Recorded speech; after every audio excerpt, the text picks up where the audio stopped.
Hi guys, I'm Adam Wilbourn from WhatCulture. And I'm Adam Nicholas from WhatCulture. And we are here with your afternoon news. Good afternoon. Hashtags the lot. Don't forget to put it on because it's the most important part of this news read, isn't it? Indeed, yes.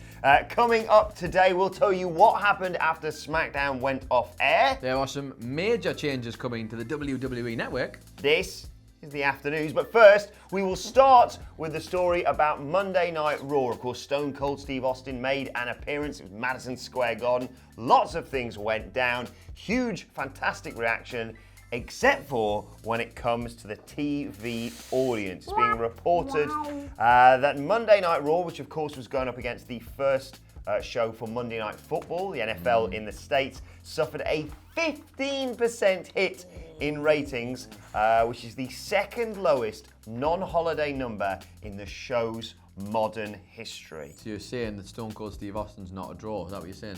Indeed. By the sounds of it, using Stone Cold Steve Austin, bringing him in at the start of the show may have made people watch, but the moment they found out, well, that's kind of the last we'll see of him until the main event, the viewers dropped off across the second and third hours. I mean, that happens normally, but maybe not to this extent. Dave Meltzer writes that it was a much larger drop than usual. Worrying signs yet again when it comes to TV viewership for Monday Night Raw. I guess so, but also I wonder, how steep did the curve go in terms of, I bet it was a lot higher than it normally was. You know what I mean? It's obviously going to drop because you're going to get the casuals they've turned it on and Stone Cold Steve Austin has literally come on at the very beginning. They can all go to bed after that, the ones who've got work in the morning. They've seen a stunner after 20 minutes. They've seen what they wanted, they got exactly what they came for and off they go.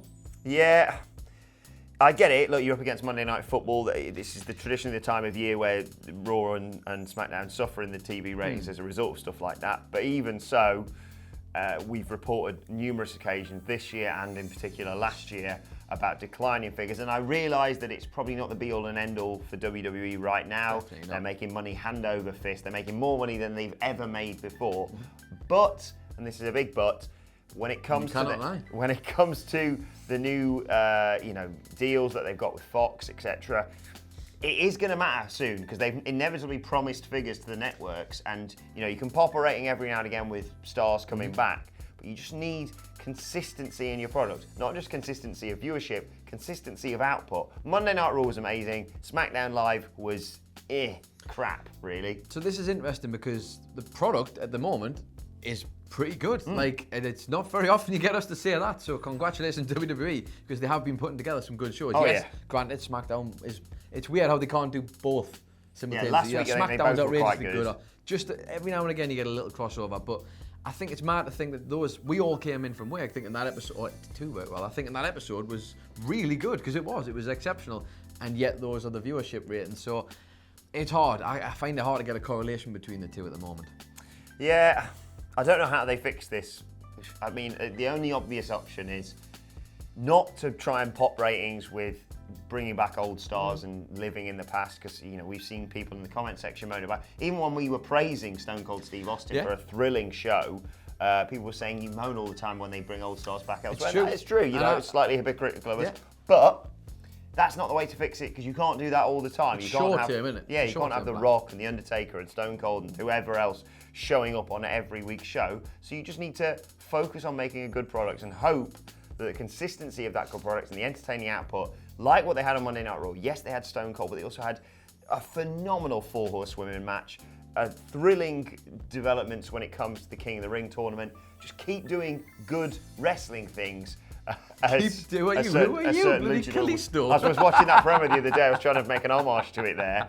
Incredible. Make a good wrestling thing. Make a good wrestling thing, and the fans will come back, I think. Absolutely. And stick around, more importantly. So. Or if they're not going to stick around on TV, they might migrate across to the network to watch a bunch of things. And much like we're going to with the story, let's migrate over to the WWE Network and talk about some major changes that are coming to said WWE Network. And we have the source was The Verge, who were telling us about this as George Barrios, the co-president of WWE, was having a chat with them in an interview and has stated there are going to be a lot of changes coming, and we have a few on this list here. Now I'm going to read you the quote he said initially. He said that we think in terms of the things, I should point out first, in terms of the major things you should hear about is there's going to be a change to the system in terms of they're going to make it a tiered system, which we all kind of thought we'd heard rumours about this, the talk about it certainly, where it's going to be a free tier, where you get kind of all the exclusive, I guess, that you'll get on WWE.com. Hold your thoughts. There's going to be a mid-tier. Sorry, I've just thought of a really crap joke. Do you want to do it? Go on. Yeah. Go on. It was an emotional wrestling match. Even the WWE Network was in tears. For God's sake, man. Come on. Pull yourself together. Yes, free stuff though. Free stuff. It's going to be set into 3 parts. Free, regular, which essentially the thing is possibly going to be the network that we have right now. And super size. And super size. And premium, which I guess is going to offer, as they said, some unique content potentially, as well as other things, which Mr. Barrios talks about in this quote. He says, "We think there's also an opportunity to super serve our most passionate network subscribers with a premium tier that will bring together more content for them, more features for them, and also integrating some of our other non-video services like our commerce, potentially integrating something like free shipping, bringing together our digital ticketing efforts in there. It becomes the one place to experience everything WWE." I'm not certain how sold I would be on that idea, but I guess there was a lot of things I've not been sold on, and they're going to be very good in the long term. They also said that they're going to eventually offer, this one is big for me, I think, eventually offer an offline viewing service. Essentially, that's good. like Netflix does, where you can download an episode or whatever and watch that without having to be connected to the internet. A feature that has been painfully missing, in my opinion, from the network, and if they do execute that, I'll be one very happy bunny, and hopefully that won't be on the premium tier, but who knows, they probably will get a strong arm on that. And what does that say? Believe that regular Simba? Don't even think that's worth it. It's not worth it. No word on pricing yet though. No words on that's a little bit further up my notes there. No words on pricing and no words on the dates that this is going to be happening either just yet, but obviously as and when it comes, we'll be sure to have it. Adam Wilbourn, what? Any word on a new series of Swerved coming to the premium? Sadly not. Damn. Not. That is not something that's top of their priorities. But in all seriousness, the amount of content that they offer, like, as long as that sits in that middle range, still a lot of people are going to be happy. I just wonder, that premium tier, if there's anything on there currently that they would see as being more necessary to go in the premium tier, and would that annoy a lot of people? I hope not, yeah. I think obviously, yeah, you're going to have the free stuff, which is all the stuff you probably get on YouTube now anyway. The regular one will surely has to hold all pay-per-views, both new and old, on there. You'd like to think so. Maybe, I mean, the big thing that people have been talking about with the premium tier of the network is showcasing other promotions or putting more footage on there from, slightly more indie promotions, let's just say. I think that could work. I think, maybe some sort of discount when it comes to the WWE shop is probably going to be included in there. What they're talking about with ticketing information, quite possibly. They are trying to work out a way.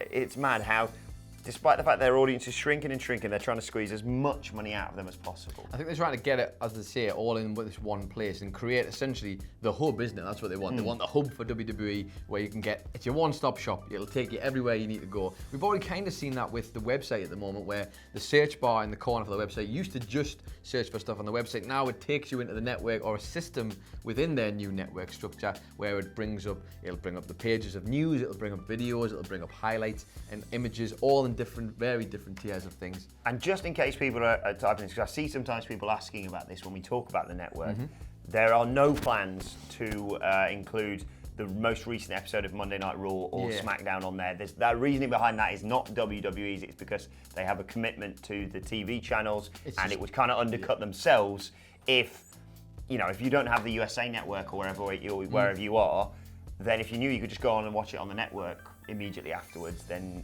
there's not really any justification to get that. So if you're wondering why you don't get to see Raw and SmackDown on the network till like a month or so afterwards, that is the reason. They've cut that time down significantly, I think, which is impressive, because there used to be a significant amount of time. Now I think like 3 months behind it. Yeah, it was really delayed. Now I think it's only about a month, which is quite fair, really, when you're given. They've got to get people watching the show on TV as well. I wonder. Here's a question for you: do you ever think we'll end up in a situation where, if WWE had no, they're not going to forego the money, obviously. It's a lot of money for them to lose if they don't get a TV deal. But if you're Vince McMahon, would you ever have the kind of goal to be like, you know what it is? Let's just force everyone to go to the network, stop TV deals, because essentially views are just dropping, and just like really monopolise the network in terms of probably make the price up a bit. Would you Netflix having their own TV show? So exactly. Possibly. Would you do that? I don't know. I'd be intrigued to see how they do it and what they'd be charging for it. Yeah.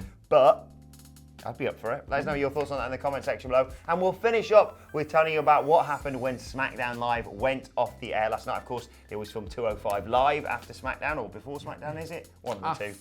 I think it was after when I went to see it anyway. Yeah. And subsequent to that, we did get to see The Fiend. If you, like me, were there going, where's The Fiend? Because I was like promised, a lot of people would, The Fiend. I was promised by this very... oh, that was me, actually. You, I wasn't promised it? it was going to be That's a shame. The Fiend showing up and taking the Undertaker. But if you're wondering where he was in a dark match facing off against the B team. Now that's, on the one hand, is dreadful because why have you got the Fiend facing the B team? But on the other hand, two brothers facing off against each other in Madison Square Garden, that's pretty cool. So that's what you've got to look at it as, I think, is that you've got this lovely moment essentially for two guys who have had a difficult time on the main roster, let's be honest. Curtis Axel was there as well, we should point out. Yeah, he's another guy who's had a difficult... Congratulations on making it there, I guess. But the Madison Square Garden, it's a big deal. That's why we saw all these things happening. This is, to those guys who are in the ring, to those guys who are part of the shows, that's huge. Maybe not being on TV is not great, but to actually get to be in the garden, and actually in the garden, you know what I mean, in the Madison Square Garden, and having those matches, and that's a nice moment for Bo and Bray to be able to share together. You know, that's good. I mean, yeah, they shared it in as much as Bray decimated the entire B team. Yes, which he should have done. Yes. That's, you know, the way they've been booking him, that's exactly what he should be doing. And I think, obviously, if you're the crowd at MSG, he's got to come out, hasn't he? Even if he's not on TV, the crowd came to get all the WWE really experience. into it, by the way. The footage we're going to play, by the way, at the end of this news, they can see they're really into it. They are. He And rightly is so. over. He is. I'm terrified they're going to mess it up. Yeah, I don't need to see him face the B team on TV or on a pay-per-view. And Hell in a Cell is the thing that worries me. But that's a whole other story. Let's be positive about this. It's great. The Fiend's the best. And, well, not if you're with the B team, obviously. But Yes. We should give credit to Dr. Huxley from Reddit Squared Circle who provided the footage. So thank you for that. And yeah, enjoy it. We're going to play at the end of this news. Let us know your thoughts on all of today's news stories in the comment section below. And don't forget to like, share, and subscribe. And you can send us Twitter questions at WhatCultureWWE on Twitter. Whilst you're there, follow both of us. You can follow him at it's Adam Nicholas. And you can follow him at Adam Wilbourn. You Look can follow at us all him. So at keen to get that WhatCultureWWE. And make sure you subscribe to What Culture Wrestling for daily wrestling podcasts too. This has been the After News. Hashtag good afternoon. Cleavy's better at this than I am. Hashtag good afternoon. We always look as if there's something going to be there, and I don't think there ever is. But let's just pretend there is. My thanks to Adam Nicholas. Thank you for watching, and we will see you soon. Hashtag all hail King Corbin. Enjoy the footage, by the way. Here's what happened after SmackDown went off the air. Another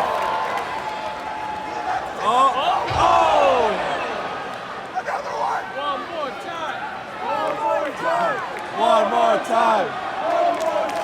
Oh, listen to the voices. Break his neck! Yowie, wowie! Yowie, wowie! Oh, shoot. Oh, no. Oh! Mandible claw.